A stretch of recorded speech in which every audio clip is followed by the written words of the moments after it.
നമസ്കാരം, കൊട്ടാരക്കര മീഡിയയിലേക്ക് സ്വാഗതം.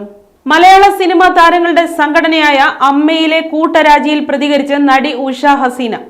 അമ്മ സംഘടന നിലനിൽക്കേണ്ടത് ആവശ്യമാണെന്ന് വെളിപ്പെടുത്തി നടി ഉഷ ഹസീന. എന്നാൽ സ്ത്രീകളെ ബഹുമാനിക്കുകയും അവരുടെ പ്രശ്നങ്ങൾ മനസ്സിലാക്കുകയും ചെയ്യുന്ന പൃഥ്വിരാജ്, കുഞ്ചാക്കോ ബോബൻ, ടോവിനോ, ആസിഫ് അലി തുടങ്ങിയവരെ പോലെയുള്ള യുവാക്കൾ ഭരണ തലപ്പത്തേക്ക് വരണമെന്നും നടി പറഞ്ഞു. കൂടാതെ സ്ത്രീകളുടെ ആവശ്യം മനസ്സിലാക്കുന്ന വനിതാ അംഗങ്ങളും എക്സിക്യൂട്ടീവ് കമ്മിറ്റിയിലേക്ക് എത്തണമെന്നും അവർ ആവശ്യപ്പെട്ടു. അമ്മ സംഘടന മോശമാണെന്ന് ഒരിക്കലും പറഞ്ഞിട്ടില്ല. ചില ആളുകളുടെ പെരുമാറ്റവും പ്രവർത്തന രീതിയും ശരിയല്ലെന്നാണ് പറഞ്ഞത്. സംഘടന നിലനിൽക്കണമെന്നും മാറ്റം ആവശ്യമാണെന്നും ഉഷ ഹസീന പറഞ്ഞു.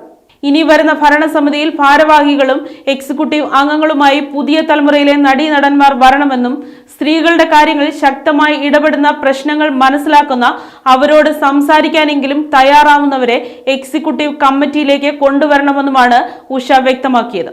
കൂടാതെ വനിതാ ഭാരവാഹികളെ തിരഞ്ഞെടുക്കുമ്പോൾ മറ്റ് വനിതാ അംഗങ്ങളെ കേൾക്കാനെങ്കിലും തയ്യാറുള്ളവരെ തിരഞ്ഞെടുക്കണമെന്നും ഉഷ ആവശ്യപ്പെട്ടു.